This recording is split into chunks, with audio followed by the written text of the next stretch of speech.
Dear JAMB candidates, if at the point of registration you don't know which institution to apply to, or you're still confused about what course to study, or you are a science major but you want to apply for economics, then my friend, you need to watch this video to the end. Hello, my name is Azizat Hamza. In this video, I am going to talk about the 7 common mistakes JAMB candidates make every year. So let's get started. The first mistake is not knowing the courses you can apply for with your secondary school background or with your A level background. Oftentimes, you find out that candidates who are a science major wanting to apply for a course that is art. So you realize that they are even confused. Okay, I did science, but I want to study economics. Please register economics for me. Or you are an art student, but you want to register for nursing. It's a very, very common mistake that some JAM candidates make every year. As someone who wants to register for JAM, you need to know your background and you need to know the options or the courses that fall under that your background.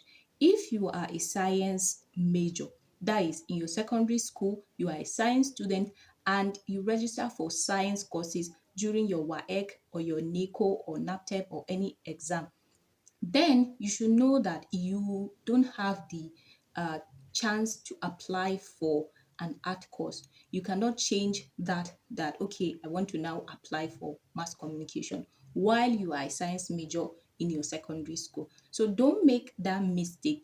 Always ensure that the courses that you want to apply for align with your background from secondary school. If you want to change that, it means that you want to go back to your WAEC and change the courses you register for, which is entirely another thing that I'm going to discuss in another video. But if at the point of registration you don't know your courses or the courses that fall under your background, then there is problem. Mistake number 6 is not knowing the right subject combination for the course you want to apply for. If you want to apply for pharmacy, you should know the subject combination for pharmacy. If you went for registration, you should know that you are not supposed to apply for pharmacy with courses like economics, with courses like let's say agric, or with courses like government. So you need to know the subject combination for the particular course that you want to apply for. Always check JAM brochure or find out from the registration center what are the subject combination for this particular course. I want to apply for accounting. What are the subject combination for a candidate that want to register for accounting? So you should not make mistake of registering registering a wrong subject combination for a particular course. So always make sure that you register with the right subject combination. And if you want me to do a video about subject combination for JAM courses, then let me know in the comment section. And mistake number 5. Mistake number 5 is not knowing the right course you should apply for. If you are confused, don't go and just apply for a course anyhow, or don't go there and the person doing registration will say, okay, just register microbiology, or just register economics, or just register business administration. No, you need to do your research. You need to be certain about what course you want to apply for, because so many candidates will go for registration and then they are totally confused. The person doing the registration will ask them, what course should I register for you? I don't know. Or let me call my mom. Or I think my friend said we should register for accounting. So register for accounting for me. Or just register anything for me. It means you are not serious. It means that you are not even intentional about what you want. So don't make that mistake of registering for the course that you don't know, or registering for the course that you do not even prepare for. So always make sure that when you go for registration, that you know the course you want to register for and you are certain about that your choice of course is very important. Mistake number 4, which is not knowing the institution to apply to. A lot of times you see that JAMB candidates go for registration and they don't know the institution they want to apply to. They don't even know, should I apply for polytechnic or should I apply for university? They don't know. Or should I apply for this state university or should I apply for this federal university? They are not even sure. They don't even know where they want to even go. They are just confused. So if, as at the point of registration, you are not sure about the institution, you don't have choices for the institution that you want to apply or that you want to go, then my friend, you are in for trouble, because at the end of the day, you might register a course or you might register for an institution that you do not like, or an institution where you don't have the criteria for that university that you're applying to. So always make sure that you do your research and make sure that before you even go for registration, you already outline, you have already listed the institutions that you want to apply for. You don't jump, there is first choice, second choice, up to fourth choice, and you should know how, in what category you are supposed to apply, because sometimes you realize that, okay, if you apply for a federal university as your first choice, or if you apply for a state university as your first choice, you cannot apply a federal university as your second choice. Or sometimes you can, if you apply for a federal polytechnic as your first choice, you cannot apply for a federal university as your second choice. So always know in which category you're supposed to apply to in your registration. In 2014, when I applied for JAMB for the first time, I made the mistake of not registering early.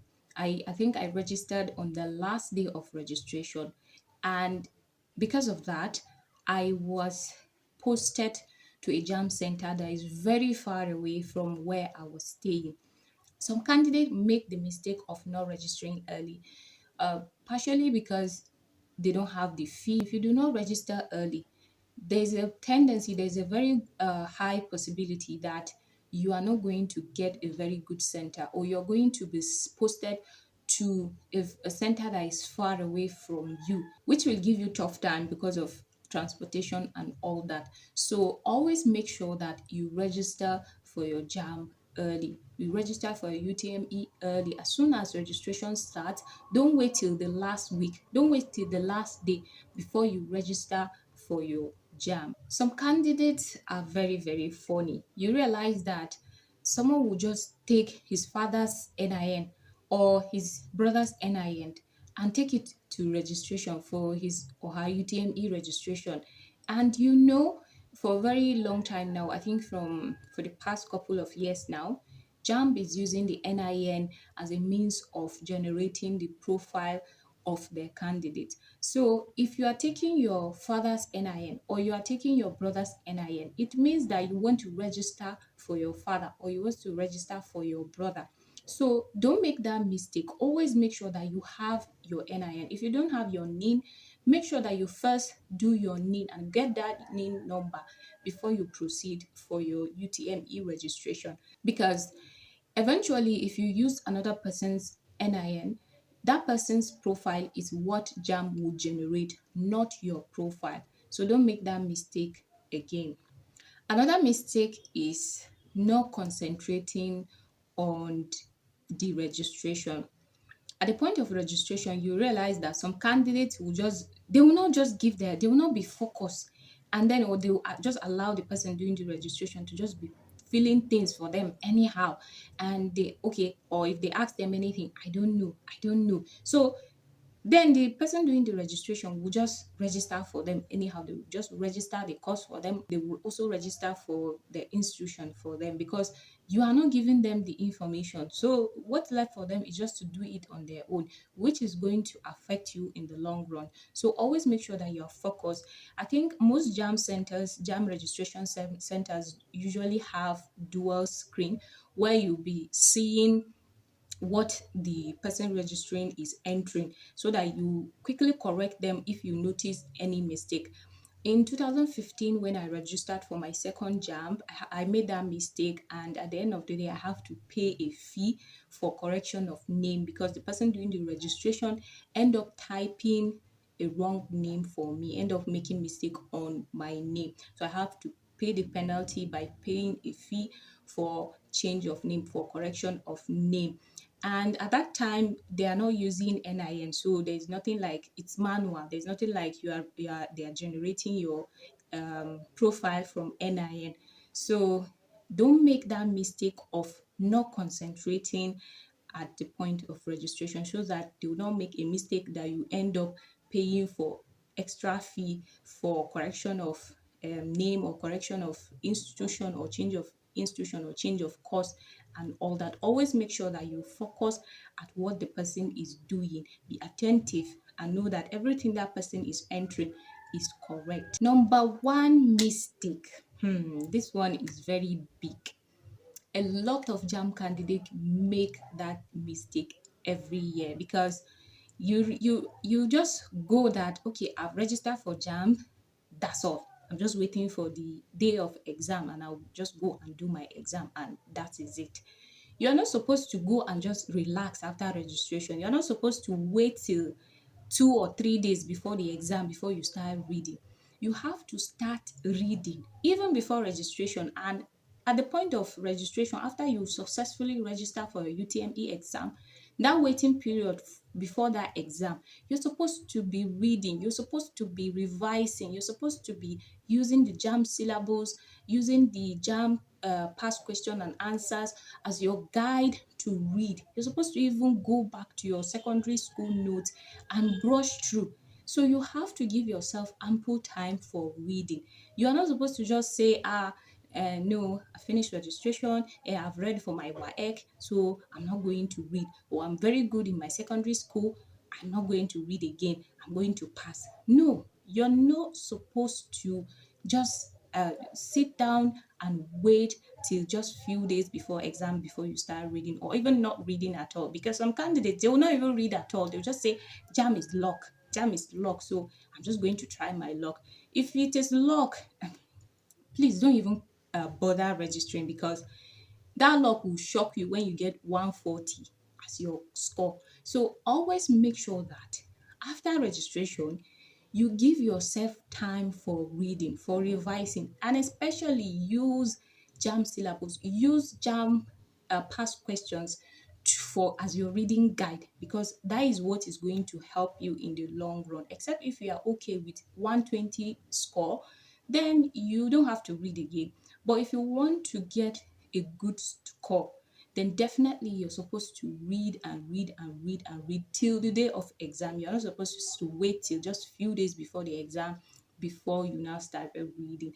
I hope you don't make these common mistakes, and I'm going to give you some bonus tips or bonus mistake that JAM candidates make every year. This is very important because a lot of candidates have that issue with their parents, where the parents are trying to force them to choose a particular course that they don't want, or to choose a particular institution that they don't want. If you have that issue, always make sure that you have conversation with your parents or your guidance as to what course you are going to apply to, or what institution you're going to go, because at the end of the day, you are the one that is going to study there. You are the one that it will benefit. It's not going to benefit your parents. It is you that is going to affect. So if they said do MBBS and you want to do nursing, talk to them, make them understand that you don't want to do MBBS, or you don't have the capacity, you don't have the strength to do MBBS. It's nothing you want to do. Or if they want you to do economics and you want mass comm, we should have that conversation in a very polite way and make them understand that it is mass comm that you want, not economic. Because at the end of the day, if you are being forced into choosing a particular course, or if you are being forced into choosing an institution, especially a course, then it's going to affect you negatively, especially if you're the type that do not adjust quickly to changes. So always make sure that if at the point of registration or even after registration, you're being forced into doing something you don't want, or you're being influenced negatively into doing something you don't want, always make sure that you have a good understanding conversation with your parent or your guardian, and so that you end up being on the same page. I hope you like this video, and if you do, please subscribe to my channel. Thank you. Bye bye.